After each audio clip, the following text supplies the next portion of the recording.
that we don't really follow through with the so-called laws that we have given ourselves into, that we are not abiding by these things. So why do we bother ourselves anyway to champion it with others and say, hey, this is the right thing? What is the kidding about? We don't need to kid. We can simply make life easy for ourselves by putting it aside and say, hey, there is nothing we can do, we have nothing. And in fact, we have nothing. All that I use or whatever it is that I may claim of right now or I may discuss is based on an open approach to things with no substance of anything. I use this, I'm dependent on the Quran and the Bible only to sort of solidify my point, to make it more gain grounds to show that, hey, this is it. These books are not what it seems to be. Be yourself. Just go with empty hands as you are, with that emptiness of mind, and see life practically as you see it. Condemn the things that are so much unnecessary in your life that you held on to all your life. Condemn these things. You don't have to go and condemn somebody's. Condemn your own. You have issues of your own that you have to correct. Deal with your issue. Deal with your demon. And when you have finished dealing with your demon, you can then see the difference of your life. It will clear to you what you were doing, whether your life was wrong from the past or it is now becoming wrong. Whether you have been able to do something that you can progress into a life where you will not leave any regrets, you will not leave with any regrets at the end of it. All that thing will become more clear to you. You will not live your life feeling guilt of adultery or fornication, even though you may have engaged in these things, not because someone died to save your life, but at the end of the day, whether somebody died to save your life or not, you as an individual have been able to override any judgmental fixed laws that has been kept in order to make you guilty. As an individual, you have been able to develop that great sense of awareness and understanding and the flexibility of thinking to the extent that your openness to life had made you limit the spiritual pressures that may come into your life that to possess you, to make you feel, down within yourself. And that is what it is. The enemy is something that we gradually generated into our life as we grow. We build that enemy into our life. The very God that we serve becomes the enemy of our life. You do not look elsewhere and say that, oh, that is the enemy there. It may be the enemy, but it is another enemy to another person. It might not necessarily be you, but the enemy is right there in you. It is you, the part of you is the enemy. Nobody can come into that home damaging it. Nobody can damage it without coming into the home. So the enemy has come into your home, and the home is the body that you have, whatever you have. If it's a body issue, whether it's a family issue, the enemy has come into within and is inside there. But you don't look out to think that the issue or to resolve the issue is outside there. It's within. Inside there, the enemy has come. The enemy regenerated into you gradually with a friendly approach, and it trapped you into that circumstance that you cannot find yourself out. That is what I'm saying. The friendly trap, you are unveiling that trap. That trap has kept you into that situation. It has trapped you because it came convincingly, calmly, deceptively. It was deceiving you nicely, and over time, gradually, making you feel that there is a just cause to whatever it is that you were doing. It makes you understand that, oh, this is the best way for you. This is what your fathers or generations have to do. And the life was very good. That is why today the good things are coming. Today the evil inside us even make us make claim to things that does not belong to us.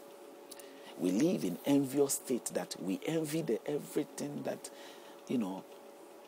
everything that is out there, that it is enviable. But should that be the case? No. But that is the nature of what we possess in us. Is envy a good thing? No, there is nothing good about it. Why do you even have to envy things that belongs to you or things that are already there for you? But the nature of how we have been, we have been inculcated or somehow been made to believe. It has been tuned into our minds to sort of and characteristically, or let's say characterize. We've characterized ourselves, or we have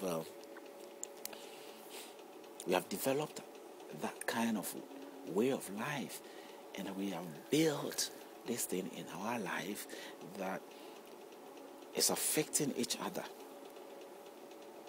The person living his life and the choices that he chose to live, he chose to pass or move on to lead his life, has begun to sort of generate that enviness in your eyes. And now here you are caught up in that situation. You're looking at that person. You don't even have your sort of you don't have that means to that end, but any means possible you have to use.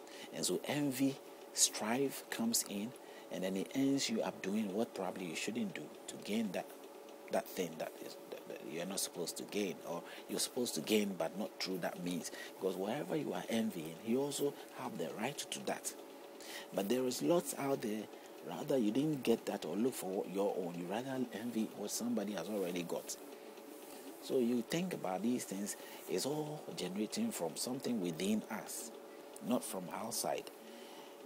The demon and the God we serve has become the very demon that we are supposed to get ourselves aware of and get ourselves out of that, or get it out of our lives, our system. No matter how much you smile or how much you put up the image of beauty, it won't amount to it won't amount to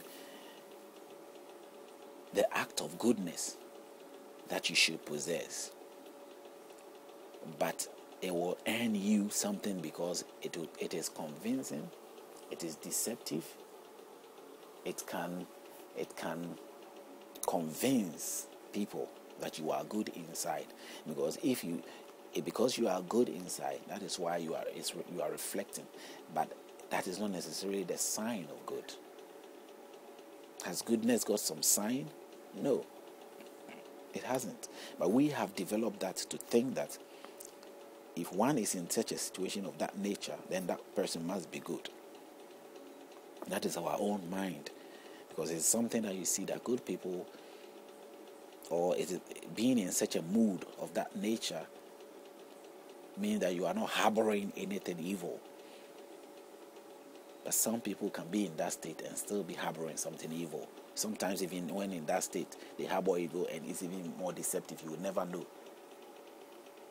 So we have to be careful, knowing that the works is upon us, the duty is upon us to shape ourselves, to admit to the things that religiously and culturally has built our life to make us become the monsters or what we have become.